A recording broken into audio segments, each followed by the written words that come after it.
So I made this really nice meal and I want you to see how I was able to come up with it. But while you watch that, I'd like to tell you a story. It's a true life story though. Well, there's a lady, her name is Sister Maka.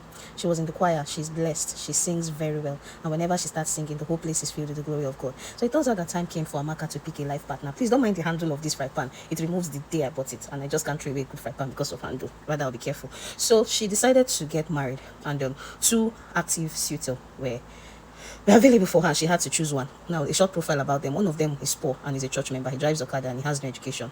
And the other one is a rich man. He works in a bank, drives his own car, and lives in a decent apartment. When Amaka decided to choose, she picked the poor man. And we asked her why. She said because she doesn't want to follow money, so that poor man will not come and be telling her that I picked you from the gutters. That she doesn't want to marry a rich man and get in trouble. So it's better she should build with the poor man. We all celebrated her courage because the truth is, at that time, I don't think any of us would actually dare to make a decision like that. Well, we celebrated her courage and they got married. It wasn't a very glamorous wedding because there was no money, but we enjoyed it because, I mean, we have each other, right?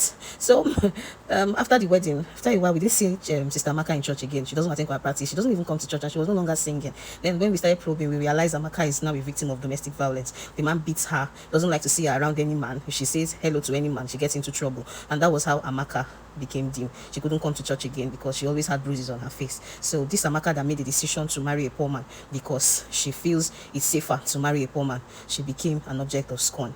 Yes, because actually when things like this happen, there are people that will laugh at you.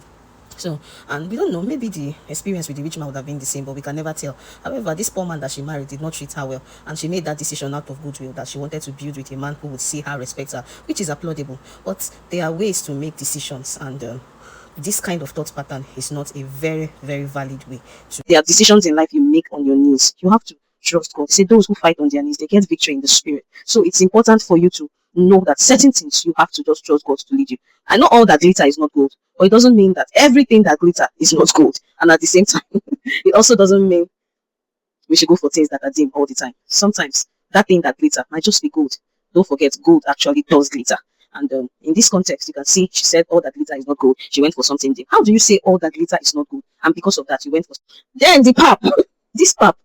My husband taught me how to make pap. So whenever I'm making this pap, I have to be extra careful. And one of my big secrets that I discovered from him is that make sure the water boils very well and take it straight from the fire into the pap to start making it. Don't drop the kettle for even 5 seconds. Don't. And as you pour it, make sure you're stirring it and see exactly what I'm doing. That pap is good. It's a multi-grain pap. I don't like flat pap or just corn.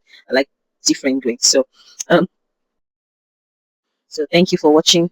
Do well to subscribe and like. Bye.